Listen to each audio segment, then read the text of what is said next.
Bejai KSRTC ಬಳಿ ಕಾರ್ಯಾಚರಿಸುತ್ತಿರುವ unisex salon ಅನೈತಿಕ ಚಟುವಟಿಕೆಗಳನ್ನು ನಡೆಸುತ್ತಿದೆ ಎಂದು ಆರೋಪಿಸಿ ದಾಳಿ ನಡೆಸಿ ದಾಂಧಲೆ ನಡೆಸಿದ ಆರೋಪದಡಿ ಬಂಧಿತರಾಗಿರುವ ರಾಮಸೇನಾ ಸಂಘಟನೆಯ ಸಂಸ್ಥಾಪಕ ಪ್ರಸಾದ್ ಅತ್ತಾವರ ಸಹಿತ 14 ಮಂದಿ ಕಾರ್ಯಕರ್ತರಿಗೆ ಮಂಗಳೂರಿನ 6ನೇ ಜೆಎಂಎಫ್ಸಿ ನ್ಯಾಯಾಲಯ ಫೆಬ್ರವರಿ 7ರವರೆಗೆ 14 ದಿನದ ನ್ಯಾಯಾಂಗ ಬಂಧನ ವಿಧಿಸಿದೆ.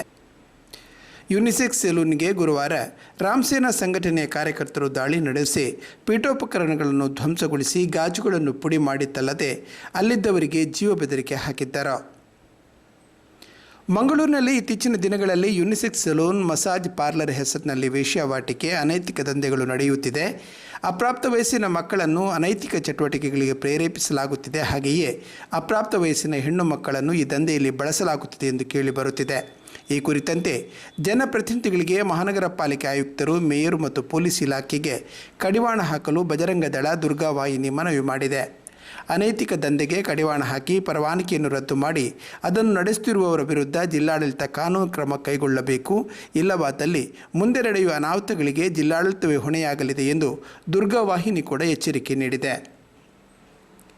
ಈ ಮಧ್ಯೆ ಮಾತನಾಡಿದ ಆರೋಪಿಗಳ ಪರ ವಕೀಲ ಮಯೂರ ಕೀರ್ತಿ, ಆರೋಪಿಗಳ ವಿರುದ್ಧ ಜಾಮೀನಿಗೆ ಅರ್ಹವಲ್ಲದ ಕೆಲವು ಪ್ರಕರಣಗಳನ್ನು ಹಾಕಲಾಗಿದೆ. ಮುಖ್ಯವಾಗಿ ಬಿಎನ್ಎಸ್ ಸೆಕ್ಷನ್ 109 ಹಿಂದಿನ IPS 309 ಅಡಿ ಕೊಲೆ ಯತ್ನ ಜೊತೆಗೆ ದುಂಬಿ, ಗಲಭೆ, ಡಕಾಯಿತಿ ಮಾಡಿದ್ದಾರೆ ಎನ್ನುವ ಆರೋಪಗಳಡಿ ಸೆಕ್ಷನ್ಗಳನ್ನು ಹಾಕಿ ಪ್ರಕರಣ ದಾಖಲಿಸಿರುವುದರಿಂದ ಎಲ್ಲ ಆರೋಪಿಗಳಿಗೆ ನ್ಯಾಯಾಲಯ ನ್ಯಾಯಾಂಗ ಬಂಧನ ವಿಧಿಸಿದೆ.